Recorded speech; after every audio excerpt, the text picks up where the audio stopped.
Você está no podcast Relacionamento é Coisa Séria. Meu nome é Edu Baggio, eu sou criador de conteúdo focado em relações amorosas, pós-graduando em psicanálise e consultor pessoal para relacionamentos. Se a sua relação não está indo muito bem, se você quer ter relacionamentos mais saudáveis ou se está passando por um término doloroso, é só me chamar. E sejam bem-vindos ao episódio de número 68 aqui do podcast Relacionamento é Coisa Séria. E o tema de hoje, galera, é o orgulho nos relacionamentos. Orgulho ruim, né? Sabe aquela dificuldade que a gente sente às vezes de pedir desculpas, de admitir que nossa ideia não é boa, de aceitar que estamos agindo por puro egoísmo e que estamos sufocando a relação porque a gente quer tudo só do nosso jeito? Você sabe o que eu tô falando, né? O objetivo de hoje, então, é digerir melhor esse sentimento tão...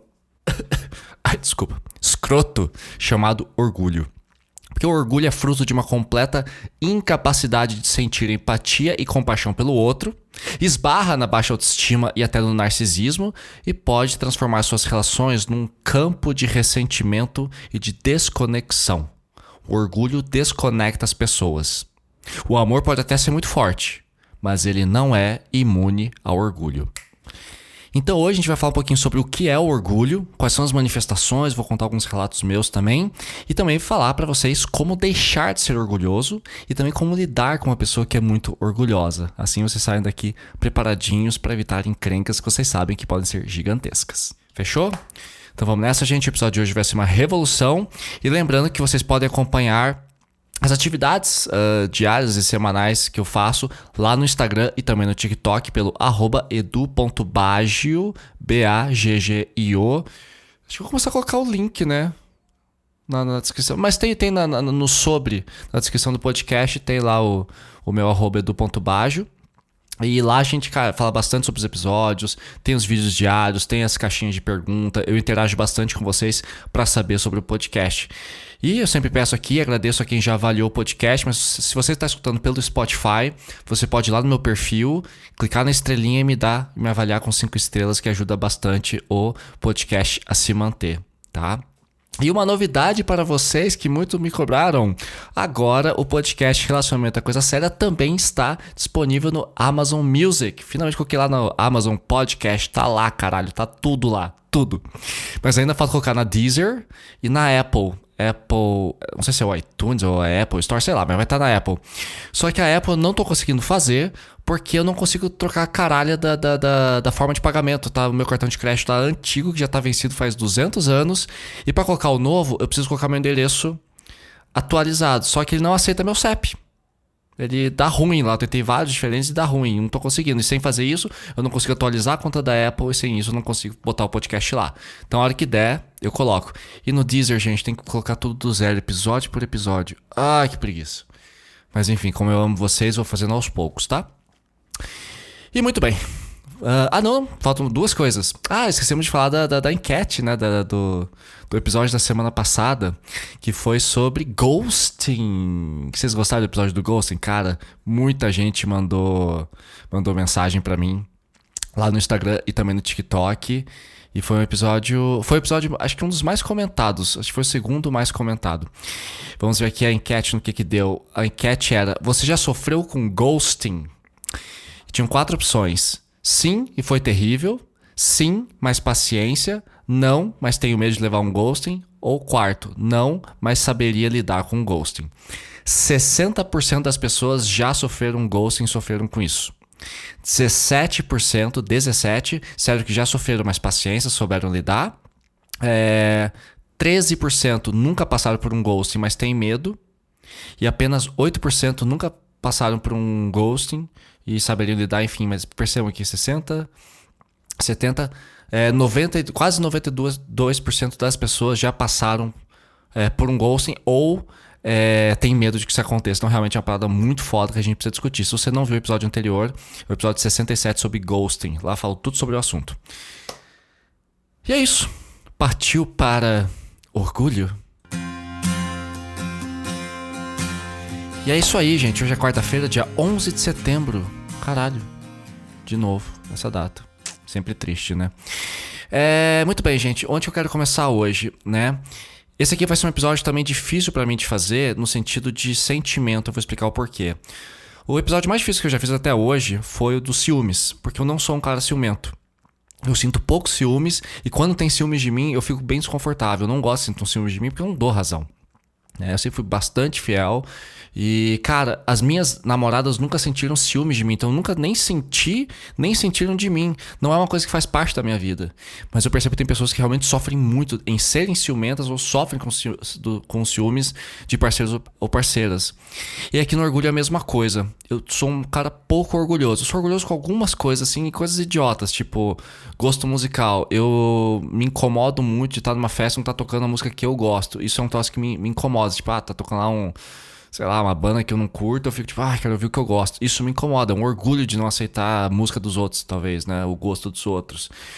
Filme também, se eu não tô gostando, eu tenho dificuldade de aceitar que eu tô ali assistindo um filme que eu não quero ver, e eu posso ficar um pouco mal-humorado. Mas enfim, eu meio que guardo pra mim, eu tento fazer outra coisa, enfim, botar minha mente em outro lugar. Mas isso é coisa pequena. Mas eu fui orgulhoso pra caralho, assim, em relação a sentimentos, até os meus 21 anos, mais ou menos. 18, 21 anos. Por quê? Porque eu sofri muito bullying na minha infância. Muito. Eu era muito magro, eu ia super mal na escola.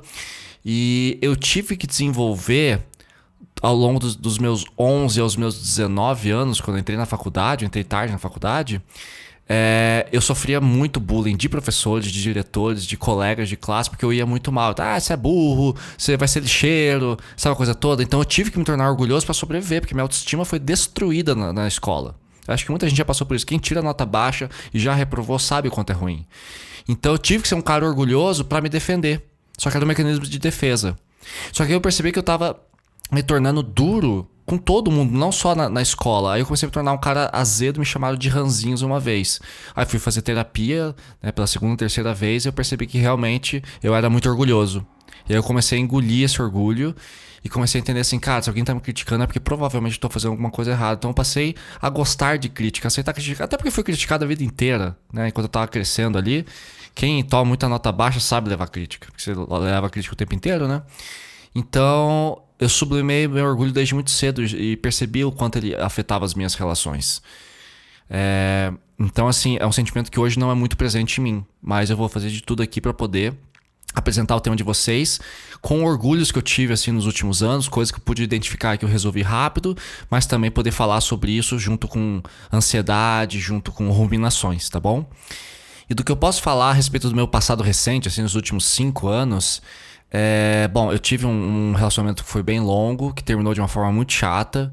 E pra mim foi muito fácil decidir pelo término, pelo que aconteceu. Eu falei, não, isso aqui pra mim é inaceitável. E eu caí fora.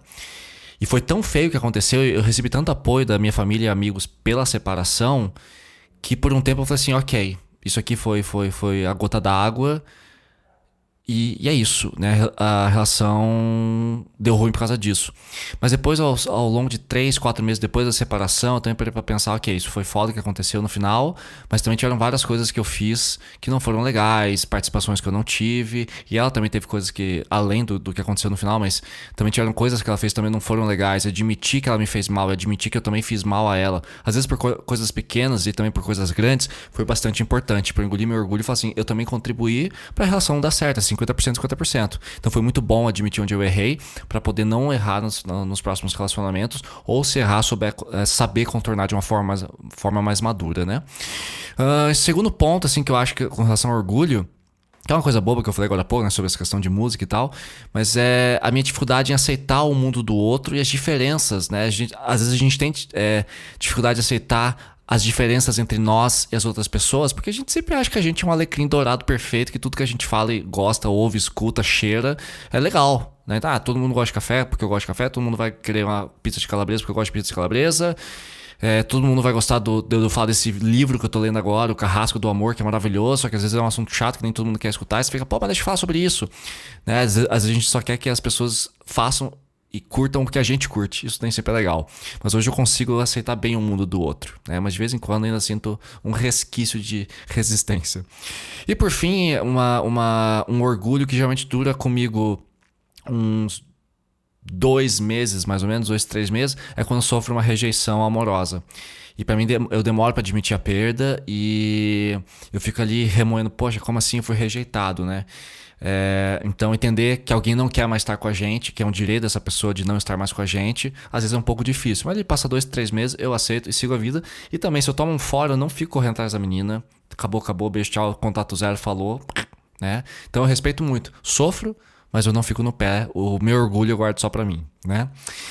E pra gente poder começar o episódio de hoje, eu quero fazer uma soma aqui entre 5 manifestações que vêm junto com o orgulho e que também revelam um desejo por controle, porque o orgulhoso, ele é controlador, ele é muito, assim, tem traços narcisistas, ele tem uma vaidade imensa e também vem junto com a ansiedade. E o que seria esse pacote de 5 manifestações psicológicas ou hábitos que a gente tem que se somam ao orgulho e pioram o orgulho, ou esses 5 fatores por si próprio podem resultar num orgulho tremendo? Quais são eles? Pausa para água. A gente tá uma nuvem de poeira aqui em Curitiba. E aqui eu tô gravando, hoje é segunda-feira, 9 de setembro, né? Mas, nossa, minha janela tá toda cheia de pó e parece que tá tendo queimadas pelo Brasil afora aí. Então, galera, quem tem rinite aí, cuida aí com a bombinha no nariz. Quem tem animal de estimação, cuida porque eles podem ter problemas respiratórios, então fiquem atentos, tá? Então, tomando água. Mas então vamos lá. Primeiro, a primeira manifestação que soma esse pacote de orgulho, desejo por controle e ansiedade, que é a ruminação. Né? Muitas vezes o orgulhoso, ele pensa de forma frequente e dolorida a respeito dos problemas da relação, só que ele não tem iniciativa de resolvê-los. Sabe aquele negócio de reclamar por reclamar? Então tem muito orgulhoso que fica ruminando ali, ele fica pensando o dia inteiro naquilo e é dolorido, ele sabe que tem um problema na relação, mas ele não quer resolver porque o orgulho dele não permite ou que ele toque no assunto, ou ele espera que o outro perceba, ou ele acha que ele tá super certo, o outro tá errado e que o outro não vai dar o braço a torcer, ele também não quer dar o braço a torcer, então o orgulhoso fica ruminando naquela reclamação em cima de reclamação e não consegue sair daquele ciclo de dor e de um pensamento negativo, porque alguma vontade dele não foi realizada, ele fica tipo, não vou dar o braço a torcer aqui porque eu quero ficar bravo, porque essa pessoa perceba que eu tô mal, porque o meu pedido não foi atendido, essa pessoa precisa perceber e precisa sofrer diante da minha dor de não ter o que eu quero sendo atendido. Foda, né? Mas rola. Segundo ponto, que é o hiperfoco na terceirização da culpa. Geralmente o orgulhoso, ele gosta muito de culpar o outro por tudo o que tá acontecendo, e geralmente de forma pesada e exaustiva. Então assim, é ele que é filha da puta, é ela, a culpa é toda dela, ela que tá ferrando com o nosso relacionamento, é ele que tá sacaneando, é ele que não cede. Então assim, o orgulhoso geralmente ele nunca fez nada de errado. Ele é o inocentão. Nossa, eu sou o perfeito, né? O alecrim dourado. Eu não fiz nada de errado, é sempre culpa do outro. Isso é muito ruim. Outro ponto que vem junto com o orgulho é o overthinking, que é pensar demais, né? Aquela coisa do pensamento ruminante frequente e você fica vendo todas as possibilidades, né? E o overthinking, que é o pensar demais, o excesso de pensamentos, ele nada mais é do que um desejo por controle. Então você vai imaginar todos os cenários e possibilidades possíveis para estar preparado para tudo. Tem até uma música chamada Forever Young, que eu não vou mais tocar aqui, porque agora não rola botar música aqui, gente. Eu sei que é legal, mas não dá. Música dos outros não dá. Em que essa música Forever Young, do Alphaville, se não me engano, o nome da banda, diz assim: Hoping for the best, but expecting the worst. Traduzindo, esperando pelo melhor. Não, desculpa. Tenho esperança pelo melhor, mas a minha expectativa é pelo pior. Então você espera o melhor, mas sabe que vai receber o pior, né? Então assim, isso é uma doce ilusão. Por que a gente entra num estado de ruminação, de overthinking e de orgulho e ansiedade? A gente quer ter tanto controle que ao invés de a gente abordar o nosso parceiro sobre o que está nos incomodando, a gente tem esperança de que tudo vai se resolver sozinho, ou, não, eu vou ficar aqui nessa expectativa e vou pensar em todas as possibilidades. Se aconteceu bom, beleza. Se aconteceu ruim, pelo menos eu não me frustrei. Né? Isso é uma doce ilusão, porque a gente não tem controle de nada disso. Eu até converso com muitos clientes ansiosos ou evitativos sobre isso, e eles falam, cara, nossa, eu não consigo conversar com meu parceiro ou com a minha parceira, então eu vejo todos os cenários na minha cabeça e o que acontecer eu acho que eu vou saber lidar. Só que isso gera uma exaustão, um consumo de combustível no seu cérebro que torna inviável, porque é impossível saber, mas eu conheço muito bem meu parceiro, mas mesmo quem você conhece muito bem pode te surpreender. E às vezes vem uma reação totalmente diferente do que você estava esperando, que você não pensou, e você vai começar a ruminar em cima disso também. E aí o orgulho te mantém preso aquele negócio, não, eu quero ter o controle, eu vou ficar pensando em tudo, eu vou ficar ruminando. E isso leva a um pessimismo, em que você vai presumir o pior cenário e se fechar de forma orgulhosa Por acreditar também que é verdadeiro. E geralmente a pessoa que pensa demais, que é o overthinker, que tá ali na ruminação, ele geralmente se prende no pensamento negativo. É difícil encontrar uma pessoa pensando demais. Nossa, e se der certo? E se for legal? E se a minha namorada me entender? E se o meu marido for gentil comigo? E se der tudo certo? Não. O pensamento do orgulhoso sempre vai pro pior. Porque ele não está satisfeito com a própria vida, com o próprio relacionamento e fica esperando que o outro adivinhe. Isso não é legal, né?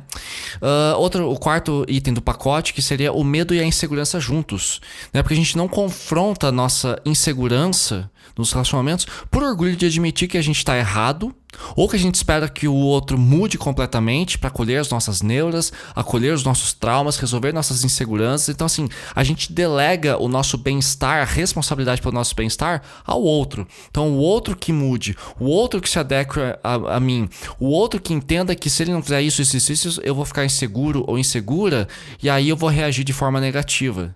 Porque a gente está terceirizando completamente a culpa. Porque a gente não quer assumir o orgulho de que talvez nossa expectativa esteja muito alta, ou a gente não comunicou a expectativa, tendo muitos casais, namorados, pessoas casadas, né, matrimônio, estão juntos há 20, 30 anos, que até hoje, se eu perguntar assim, o que teu marido ou tua esposa querem pros próximos 5 anos? Não sei, a gente não fala sobre essas coisas. Mas, pô, você tá aí cheio de planos. Mas é que eu não quero falar, porque ele já vai me criticar, vai falar isso, aquilo. Tudo bem, mas se você ficar travado nessa trauma, nessa neura, nessa insegurança de que talvez não vai ser realizado, as coisas não vão se mexer. Mas eu não sei falar, ele sempre me dá bronca, ou ela acaba fazendo tratamento de silêncio, e você fica, os dois orgulhosos ali não se comunicam. Isso é muito triste, né? E por último, dentro desse pacotão aqui, teria o apego ao processo. Né? O que é o apego ao processo? Às vezes assim, a gente já casou, a gente já gastou uma grana com casamento, tem filho, estamos juntos há 20 anos, não quero abandonar. Eu sempre falo, gente, só porque deu trabalho não significa que vai dar certo ou que tem que continuar existindo. Muitas vezes a gente tem um presidente ou um governador que não tá indo bem. Pra que ele vai ficar mais do que 8 anos, caso seja reeleito? Se uma novela não tá boa, para de assistir. Mas já chega até aqui, quero até o final. Cara, a gente tem que desistir das coisas mais fácil. Sabe? Eu tava até vendo um episódio. Agora até esqueci o podcast que eu tava ouvindo sobre isso. Esqueci, mas enfim, falando exatamente disso. Em que o que importa é o resultado, tá? Eu tava falando com uma amiga minha até esses dias. Falou assim, às vezes ela é influenciadora também. E faz vídeos de Instagram. Ela falou assim, nossa, cara, às vezes eu fico 8 horas editando um vídeo, põe no ar, tem 50 visualizações. Às vezes eu faço um vídeo bosta dentro do carro e ele bate 50 mil. Tudo bem, não se apegue ao processo, à dificuldade que foi fazer esse trabalho, mas sim ao resultado. Se o vídeo simples deu boa, ótimo. Se o trabalho, o vídeo complicado não deu em nada, paciência. Quantos filmes de Hollywood não dão um puta trabalhão e não ganham o Oscar de melhor filme ou de melhor diretor e tá tudo bem? É chato? Mas segue. Então muitas vezes a gente fica em relacionamentos por orgulho de mas chegamos até aqui, já estamos juntos há 2 anos, não vou abrir mão, não quero voltar pro mercado e conhecer gente nova, porque eu tô aqui, eu quero que isso aqui dê certo. É cansativo só de pensar. Muito bem, então vamos falar então agora o que é o orgulho exatamente e daqui a pouco como se livrar dele. Pois bem, então vamos falar do que interessa agora, o que é orgulho. Né, de onde que vem isso tudo? Então assim, precisa entenderem bem, né? O orgulho é um sentimento egoísta, é uma admiração pelo próprio mérito, um excesso de amor próprio, arrogância, soberba, né? Uma atitude prepotente ou de desprezo em relação aos outros, excesso de vaidade e insolência, é isso que o Google me disse aqui. Mas já deu pra entender, né, pelos meus exemplos até agora. E quais são os sinais de orgulho no relacionamento? Para deixar a coisa mais clara, para vocês posso ter aí nos próximos minutos aqui do podcast, desse episódio, que vocês possam ir vendo essa listinha e dando tique aí, dando check, se vocês fazem ou não fazem isso. Então vamos lá, sinais de orgulho no relacionamento. O orgulhoso acha que a opinião dele é a única, ou ao menos a que mais importa e que deve ser levada em consideração.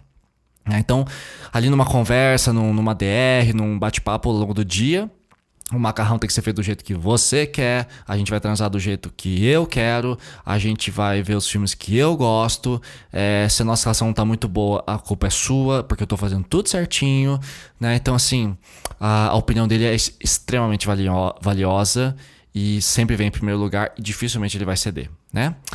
O orgulhoso ou a orgulhosa também tem baixa empatia, né? Os orgulhosos raramente levam em conta a realidade da outra pessoa e priorizam as próprias necessidades e os próprios desejos, né? Então é aquela pessoa que você conhece que é meio egoísta, que não escuta muito bem o que você está falando, e quando você reclama diz que é besteira, que você está inventando, que você está exagerando, que você é dramática, sabe essa porra toda? Eu sei que vocês sabem.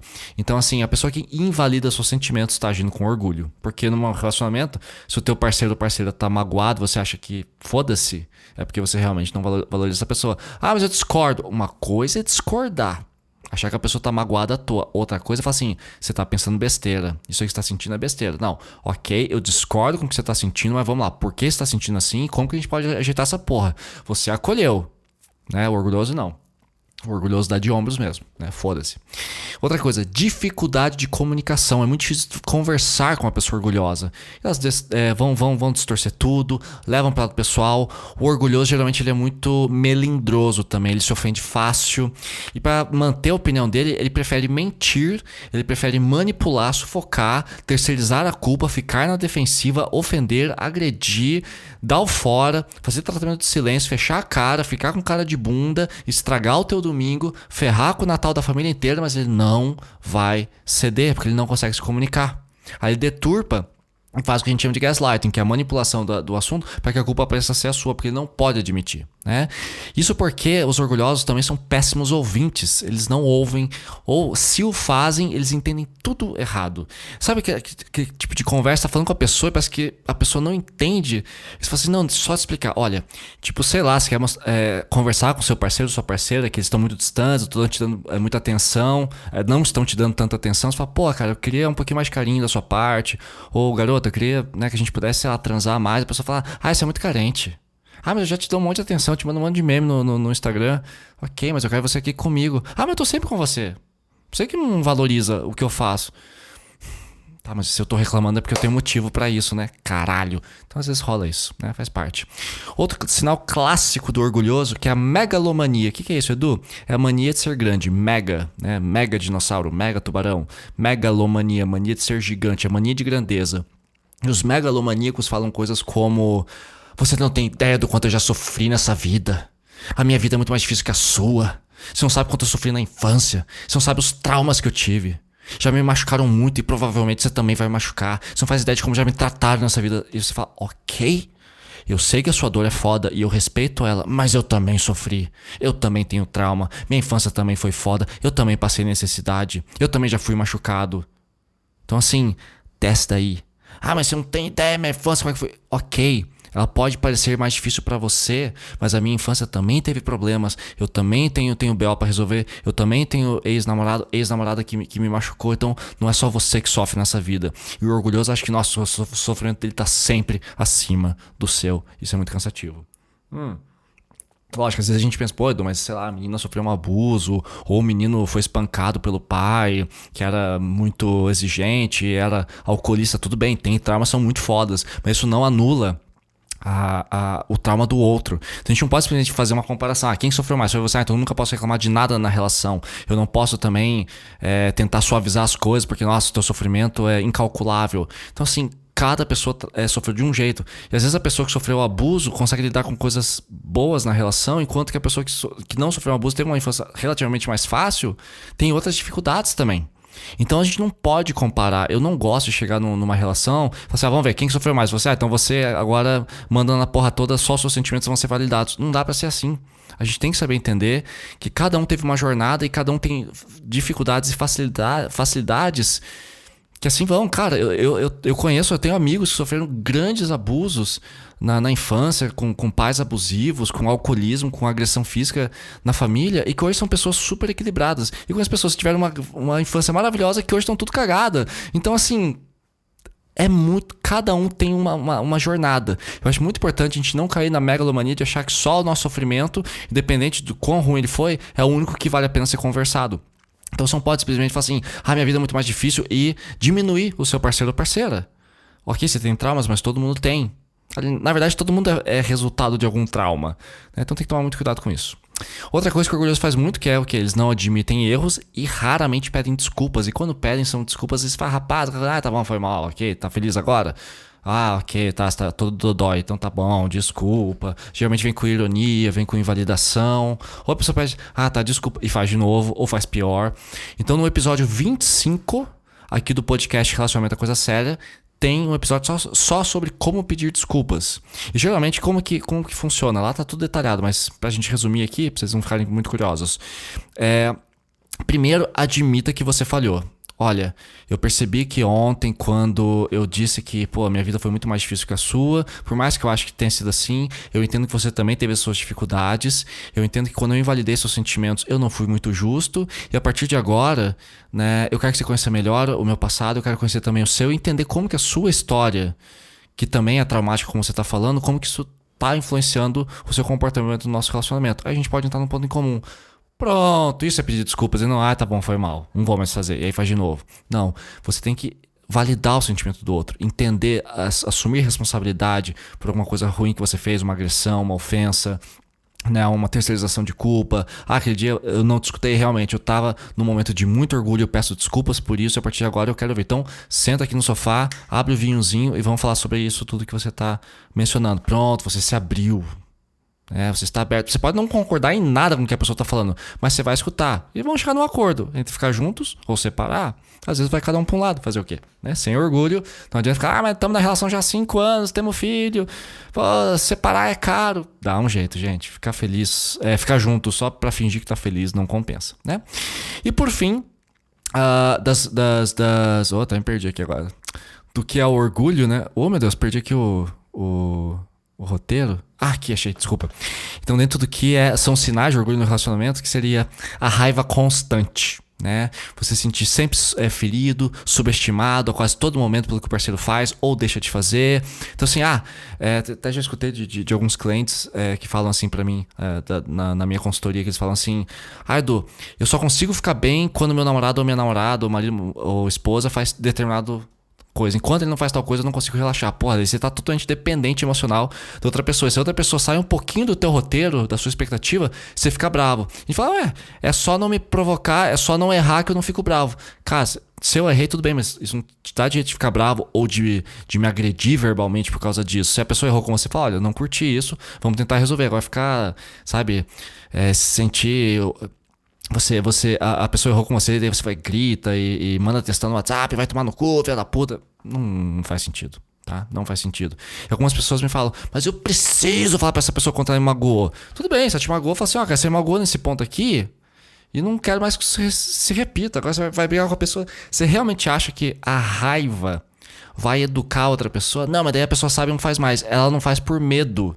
E não por te respeitar. Ou porque ela não quer encheção de saco com você também. E é muito comum que as pessoas que sentem muita raiva afastem as pessoas e as pessoas passem a mentir pro raivoso, porque o raivoso não percebe que a reação dele afasta e gera um comportamento desleal. Tipo, eu prefiro não contrariar o meu parceiro porque senão ele vai ficar bravo, vai gritar comigo, isso não é legal. Então a raiva afasta, gente. A raiva sempre afasta. Vocês nunca vão conseguir convencer uma pessoa por meio da raiva. Tá? Porque a raiva assusta, tá? Ela incomoda. E geralmente quem sofre com a raiva de outra pessoa prefere ou se afastar ou simplesmente não contrariar por medo. Isso não é legal, você não quer uma pessoa com medo de você, né? Especialmente um parceiro amoroso ou uma parceira amorosa. Vamos então agora às causas do orgulho, né? Então onde que vem isso tudo, gente? Principalmente egoísmo, né? Uma dificuldade de entender o outro lado. Baixa autoestima e imaturidade, porque realmente quando você acha que a sua dor é maior ou que o seu desejo, que você é o alecrim dourado, que só os seus desejos têm que ser obedecidos, ou você é muito mimado, né? Ou você sofreu muitos traumas, ou realmente você não consegue ter a maturidade de entender que você não é a única pessoa no mundo e que não é apenas o seu ponto de vista que faz sentido dentro de uma realidade entre duas pessoas, tem pessoas que vocês estão vivendo aí. Mas essa incapacidade de entender que o outro também tem sentimentos e ama de uma forma diferente de você. Aquilo que a gente fala das linguagens do amor. Não adianta você encher de presente um cara cuja linguagem do amor é o carinho, é a palavra de afirmação, ou é o ato de serviço. Você enche ele de presente, mas você sempre se recusa a cozinhar com ele, ou arrumar um armário com ele, ou ir no mercado com ele. Eu odeio o mercado. Mas, cara, ele é diferente de você. Ele gosta de ir no mercado contigo. Então, assim, quando a gente tem essa imaturidade de aceitar, é muito complicado, porque isso vem muito de baixa autoestima. E como a gente não consegue lidar bem com a gente mesmo, com nós mesmos, a gente também tem dificuldade de lidar com o outro, né? E também, causa de orgulho, vem os traumas, podem ser traumas de infância, podem ser traumas de relacionamentos anteriores, agressão física, traição, mentiras, invalidações, humilhações, gaslighting, enfim, todos as sabotagens e abusos e toxicidades que a gente enfrenta. Outra causa clássica, né, do orgulho podem ser quadros clínicos, né, como por exemplo depressão, pessoas com ansiedade muito extrema, TDAH, bipolaridade, borderline. Então, assim, esses quadros tendem a causar um desequilíbrio ali realmente cerebral, psicológico, e a pessoa tem mais dificuldade. Só lembrando que todos esses quadros clínicos têm tratamento. E se não tiver, dá para ter acompanhamento, dá para viver bem, gente. Vocês podem viver bem, existem medicamentos, existem psiquiatras, existem tratamentos psicológicos mais variados. Tem aí, cara, um monte de terapias alternativas que vocês podem fazer. Funcione o que funcionar. Constelação, reiki, budismo, yoga, faça o que você quiser. Importante que você se sinta bem com você e consiga se abrir ao mundo do seu parceiro. Se você não consegue, procure ajuda profissional, porque tudo tem solução e dá para contornar, tá? Outro traço clássico que leva ao orgulho é o narcisismo, né? O narcisista acha feio tudo que não é espelho, já diria Caetano Veloso. Então o narcisista, ele só gosta de si próprio. Então só a ideia dele vale. Então tem os narcisistas diagnosticados em consultórios psiquiátricos, psicológicos, mas também tem as pessoas com traços narcisistas que acham que tudo é sobre elas. E elas estão sempre certas. E aí é meio que até uma certa burrice, sabe? Tipo, tudo sou eu sou perfeito, maravilhoso, ok, dá beijinho no bíceps. Então rola muito disso, tá? E o orgulho também vem da insegurança e do desejo por controle, como a gente falou no começo. Né? Aquela coisa de querer sempre as coisas do seu jeito. No desejo por controle, você segura, né, a sua capacidade de entender o outro justamente porque você quer que seja exatamente do seu jeito. O que leva também a uma grande falta de humildade e dificuldade de compreender os outros. Então o orgulho geralmente é uma pessoa sem muita humildade, entender, minha namorada também sofreu, minha namorada também tem dia de reclamar, o meu marido também se queixou aquele dia, ele tem razão, então ele está chateado comigo, e realmente eu pisei na bola, né? Eu errei, eu sei que eu provoquei ele, então eu vou abrir mão disso. Que nos leva ao próximo tópico, que é como deixar de ser orgulhoso. E aí, como é que faz para deixar de ser orgulhoso? Né? Primeiro ponto, sobre o egoísmo. O oposto do egoísmo, para quem não sabe, é o altruísmo. O que é o altruísmo? É você se importar com os outros. Eu acho que a melhor forma de você ser um bom altruísta, eu como formação em jornalismo e comunicação social, sempre falo, cara, é ser curioso. Então, por que no Brasil a gente tem, sei lá, uma república? Por que Dom Pedro fez tal coisa? Né? Ter curiosidade sobre história, ter curiosidade sobre outras abordagens. Nossa, como é que funciona o trabalho de um dentista? Como que um pedreiro ergue uma parede? Né? Como que um piloto de Fórmula 1 faz uma curva num carro a 320 por hora? Então, o altruísta, ele é acima de tudo um grande curioso. E a partir do momento em que você é curioso, o seu ego, ele desinflama. Ele é diminuído. Então você, não tô dizendo se anular, mas o seu ego reduz um pouco e você passa a conhecer novas realidades. Nossa, por que aquela mãe está sofrendo para criar o filho dela? Né? Por que a minha mãe está tão chateada com o emprego dela? O que eu posso fazer para entender a realidade dela? Né? E me colocar no lugar dela. Então eu acho que a empatia e a reciprocidade, né? Trocar as ideias, trocar os sentimentos e perguntar para a pessoa como você está se sentindo, por que isso está te fazendo mal, por que você está se sentindo assim, me explica um pouquinho. Então quando você se torna curioso e entende que no mundo tem 8 bilhões de pessoas e que nem todo mundo se sente do mesmo jeito, aí você começa a entender, poxa, por que eu gosto tanto de Chico Buarque, mas você prefere Sepultura? O que você vê no Sepultura que é tão legal? Me mostra, quero conhecer, quero estar aberto. Mas é muito barulhento. Não, mas quero conhecer. Por que você falando francês prefere ir morar em Londres e não em Paris? Porque eu mudei de ideia, eu quero aprender um novo idioma, já aprendi o francês, mas agora eu quero um novo desafio. Beleza. Então quando a gente passa a ser curiosos, tem um trabalho jornalístico de reportagem, de falar assim, por que aconteceu esse fenômeno? Por que a gente está com fumaça no Brasil? De onde estão vindo tantas queimadas? Né? Qual foi o fenômeno que fez a água ficar poluída? Quando você se torna curioso em relação ao outro, também, nossa, por que você chegou aqui onde você está? Né? Por que você se sente assim? Como foi sua infância? Deixa eu entender melhor. Né? Por mais que não tenha sido tão difícil, mas o que realmente te afetou e que te complica a vida adulta? Então, ser curioso pelo outro ajuda muito na validação do sentimento do outro. né? Então por que o outro pensa diferente de mim? E o que eu posso aprender a partir disso? Então, como diria Gonzaguinha, viver e não ter a vergonha de ser feliz, cantar e cantar e cantar a beleza de ser um eterno aprendiz. E quando você aprende, você muda. Só que tem pessoas que acham que já sabem tudo. Então, quando a gente muda, o mundo muda com a gente, já diria Gabriel Pensador. Então é importante que a gente seja curioso com o outro. Entenda que existem outros pontos de vista. Até porque você já esteve errado nessa vida e nem sempre tudo que você faz dá certo. Senão você já estaria irrealizado na sua vida, mas a gente sabe que você não está. Então, assim, é um abandono da necessidade obsessiva de estar sempre certo, né? Então é saber estar errado, admitir que, poxa, não foi legal, né? Ter autocontrole em relação a como reagir em relação aos seus sentimentos. Então, eu tô errado e como que eu posso mudar essa realidade? Não porque eu quero agradar todo mundo, que nem Jesus conseguiu fazer isso, mas como que eu posso ser uma pessoa menos turrona, menos... sabe, firme e em cima de opiniões que já não são mais tão validadas ou talvez não estejam corretas, né? Então quando a gente entende que existem diversos pontos de vista sobre o mesmo problema, a gente fica abertos a entender esses vários pontos de vista, fica muito mais fácil de não ser egoísta e deixar de ser orgulhoso. Outra coisa que leva ao orgulho, que é a baixa autoestima. E Edu, como é que a gente consegue neutralizar a baixa autoestima ou ter uma boa autoestima? Autoconhecimento. Então, quanto mais você lida com isso, melhor. Quanto mais você se conhece, melhor você lida com você mesmo. Eu sempre falo, tem que enfrentar as sombras. Eu tenho muitas sombras que eu não gosto. Eu não gosto do fato de que eu sou muito magro. Eu não gosto do fato de que, sei lá, eu gostaria de não estar perdendo tanto cabelo. Eu, às vezes, cara, uma coisa que eu não gosto, assim, tipo, como eu falei pra vocês, eu tenho um pouco de dificuldade de aceitar gostos musicais diferentes do meu. É uma coisa que eu quero poder aprender a conhecer novos ritmos, tanto que agora. Domingo eu fui na casa de uma amiga, a gente ficou a tarde inteira tocando um monte de música que ela gostava, algumas que eu gostava também, mas foi muito gostoso pra mim me abrir e permitir tocar músicas que eu não gostava, que eu não conhecia, pra sentir outras coisas, mas também pra fazer a galera curtir ali o som, né, junto comigo.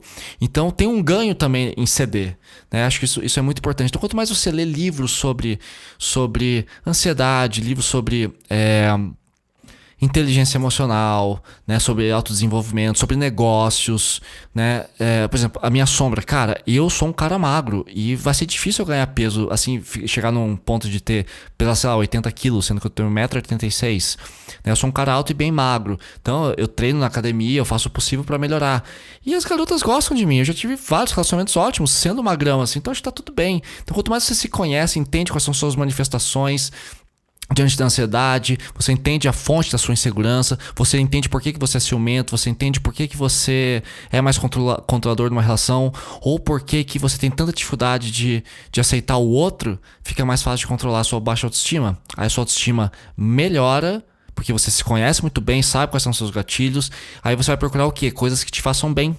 Porque, por exemplo, se eu tenho uma dificuldade maior com música, tudo bem, eu posso aprender a gostar de outros estilos. Mas vai ser muito difícil, por exemplo, eu me casar com uma pagodeira que só escuta pagode. Que eu sou mais metaleiro, sou mais rock and roll, sou mais MPB. Então, também não dá pra forçar a barra. Então, quando a gente se conhece, a gente procura pessoas semelhantes a gente. E quanto mais compatível, menos briga, menos problemas a gente tende a ter, né? Outra coisa, com relação a traumas, você pode fazer terapia e ressignificação. Tá? Então acho que a terapia psicológica ela ajuda muito na ressignificação dos traumas para que você consiga dissolver e aprender, porque a dor vai estar sempre ali, mas você consegue diminuí-la e você consegue deixá-la num ponto em que ela se torne suportável e não interfira mais na sua vida, ou o mínimo possível, tá? Questão dos transtornos, tratamento. Narcisismo também tem tratamento, não tem cura, mas tem tratamento. Desejo por controle, aceitação, entender que as coisas vão funcionar de uma forma diferente da que você espera, né? Eu acho que isso aqui é muito importante, a questão da aceitação, que entender o seguinte, eu vejo isso muito em termos, Edu, mas a menina terminou comigo, mas eu sou louco por ela, eu preciso provar meu valor, né? Esse dia eu tava com uma cliente que tava sofrendo muito, porque ela tomou um fora de um namorado com quem ela tava tendo muitos problemas há muito tempo.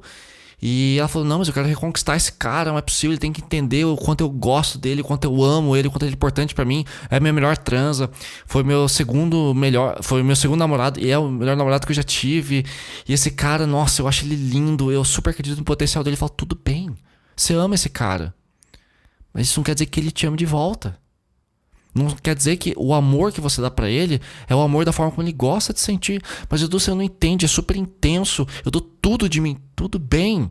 Só que se você der um monte de sei lá, de presentes ou de carinho pra um cara que não gosta de carinho, que não gosta de toque físico, não vai dar boa.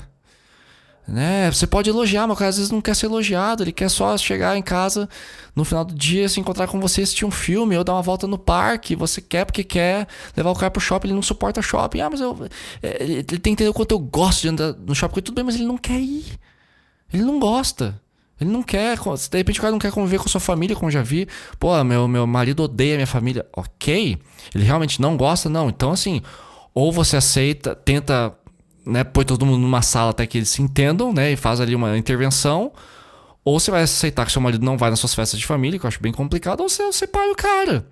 A gente tem que, quando a gente consegue entender que o outro é diferente da gente, que o outro tem desejos diferentes, a gente não tem mais essa ideia do controle. Porque daí, quando a gente tem o autoconhecimento, resolve os nossos traumas, os nossos transtornos, o nosso narcisismo, né, e o nosso egoísmo, a gente passa a aceitar muito melhor o outro e a gente para de querer controlar. Então, se eu tô sendo com uma menina, essa menina não tá me respeitando, fala que as músicas que eu escuto são palha, que eu sou um louco por ter cobra, que meus amigos são palha, que ela não gosta das minhas roupas, tô com ela por quê? Ah, Du, mas eu vou convencer ela de que você tem que convencer ela de que as suas roupas são legais. Ela não gostou. Se ela não curtiu, eu não quero controlar essa pessoa ou fazer com que ela se encaixe na minha idealização, né? Então essa falta de humildade, de compreensão com os outros é muito complicado. Então a gente tem que entender que as pessoas passam por jornadas diferentes, igualmente desafiadoras, e as pessoas amam de formas diferentes, elas não são obrigadas a estarem com a gente só porque a gente quer. Então isso tem muito a ver com orgulho, porque a nossa fantasia, a nossa fanfic criada na nossa cabeça em relação a um relacionamento com uma pessoa é tão maravilhoso e a gente sabe que sonhar é bom. Mas se a pessoa não está atendendo, deixa ser.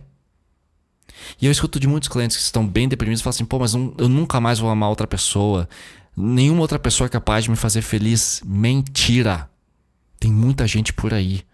Não tô dizendo que vocês têm que ficar descartando parceiro e parceira torto e direito e achar, vou ficar com 10 pessoas por semana. Não, não é isso.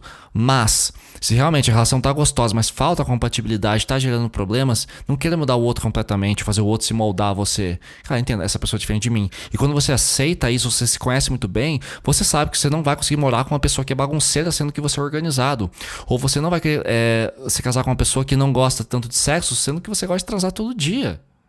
Não adianta ficar forçando pra menina dar pro seu, pro cara te comer, não adianta. Então assim, quando você se conhece, sabe, bom, esse lugar não me pertence, porque eu sei que se eu ficar aqui eu vou ficar ansioso, eu vou ficar orgulhoso, e muitas vezes o orgulho é fruto dessa vontade de querer que algo que a gente quer dê certo a todo custo, porque a gente não quer admitir que a gente tá num lugar onde a gente não pertence. É o corintiano na torcida do Palmeiras, ele não tá feliz ali. E não tem o que fazer, entende?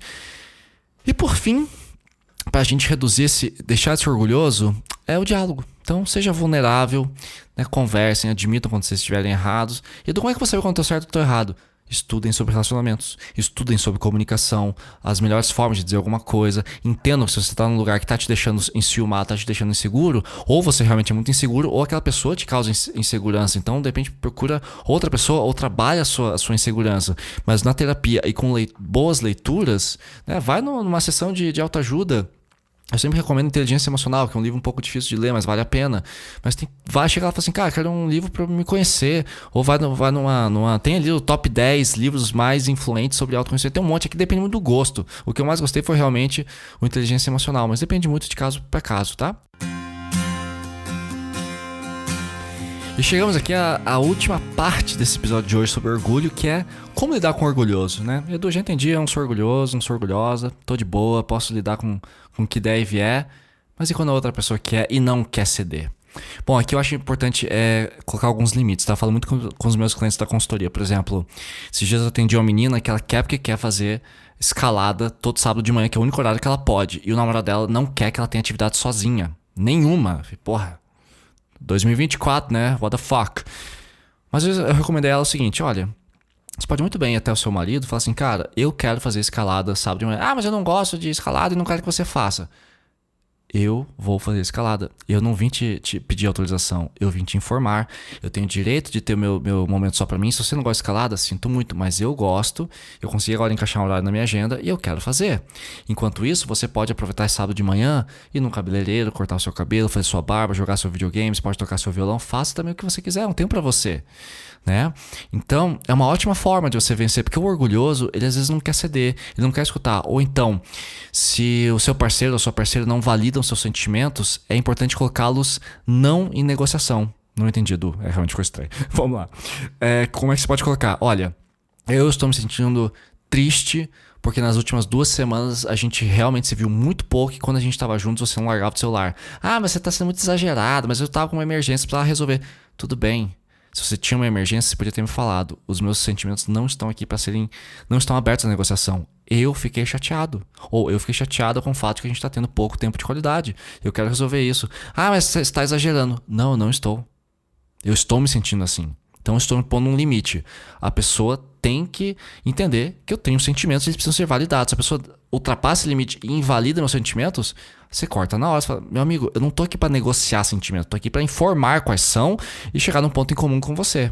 Isso dá muito certo, principalmente com narcisistas. Quando ele quer começar a te controlar. Ah, você não vai sair com essa roupa. Oi? 2024 você quer controlar a minha roupa? Eu vou sair com essa roupa. Ah, eu não vou sair com você. Sinto muito. Ah, então vamos terminar. Seu desejo é terminar comigo por causa da roupa que eu tô usando? Sinto muito, você não é pra mim. Pronto. Então quando você impõe o limite e fala assim, cara, eu gosto disso aqui, eu quero ter liberdade de usar a minha roupa, eu quero ter liberdade de fazer escalada de manhã, sábado de manhã, eu quero que meus sentimentos sejam validados, a pessoa não faz, impõe o limite. Cara, ou você valida meus sentimentos e aceita a minha individualidade, ou não vai ter conversa. Então quando você põe o limite, a pessoa percebe, opa, não tá sendo tão fácil, meu orgulho não vai ser autoridade aqui mais. A pessoa geralmente recua. E se não recuar, você já sabe o que fazer, né? Muito bem, gente. E olha só. Então a melhor forma de lidar com o orgulhoso é impondo limites e perceber. Olha, você tá com autoestima muito baixa. Olha, você não precisa falar desse jeito, né? Mas olha, eu tô sentindo falta de reciprocidade. Você não tá tendo empatia por mim, né? Você tá sendo controlador comigo. Você quer... Né, você tá com uma idealização grande sobre mim, você tá com uma expectativa muito grande, não me comunicou e tá esperando que eu haja como você quer que eu haja. Vamos tentar alinhar um pouquinho melhor isso, vamos chamar para um diálogo, vamos ver o que tá rolando. Porque se tiver um diálogo, fica muito mais fácil de vocês conseguirem contornar esse orgulho todo, tá? E se a pessoa realmente não ceder, aí você já sabe o que fazer. Eu tava aqui pesquisando nas internet da vida e eu não achei nenhuma frase, que eu sempre termino o episódio com uma frase final de efeito, mas não achei nenhuma assim que eu olhei e falei, porra... Mas achei uma que é muito verdadeira, simples, mas acho que resume bem o que a gente tá vivendo aqui, conversando aqui, que é assim: o orgulho é a maior distância entre 2 pessoas. Então saibam, gente, se tem orgulho, tem distância. Se tem distância, não tem relacionamento. Então quanto mais vocês são altruístas e quanto mais você convida o seu parceiro a lidar com o orgulho dele, fala assim, cara, seja altruísta, valide meus sentimentos, tente ver a questão sob o meu ponto de vista. Porque se você não quer saber do meu ponto de vista, que amor é esse? Porra, você diz que me ama, que me adora, que é apaixonada por mim, mas você não quer me deixar ali pra fazer uma porra de uma escalada de sábado de manhã. Tem que ficar... Então, eu nem concebo isso ser uma briga. Isso deveria ser uma coisa básica, de ter liberdade. Eu não tô falando que eu vou transar com 50 pessoas, tô dizendo apenas que eu vou numa aula de escalada. Não vou, sabe? Não tem drama pra isso. Não tem espaço. Então quando a gente consegue realmente validar o sentimento e amar outra pessoa, a gente ama a pessoa e também os sentimentos dessa pessoa, né? A gente valida, a gente também ama as opiniões dessa pessoa. E se ela discorda da gente, a gente pensa diferente, a gente também pode chegar num ponto em comum. Por que não? Porque se tiver orgulho, só vai haver distância. E é isso aí. Não sei onde você estava ouvindo esse episódio hoje. Tenho recebido muito feedback, sejam pessoas que escutam no ônibus, na academia, cozinhando, casais. Cara, isso é muito legal. Eu ouvi hoje um casal contando que eles vieram pra consultoria, né? Me conheceram aqui pelo podcast. Falaram assim, não, eu passei uns episódios pra ele, aí eu escuto também, a gente escuta o mesmo episódio, depois a gente conversa sobre. Eu falei, pô, que massa, cara. Muito massa saber dessas práticas, esses hábitos doidões de vocês de ouvir o podcast aqui. Eu agradeço muito, viu? Fica bem, gente. Até semana que vem. Beijos!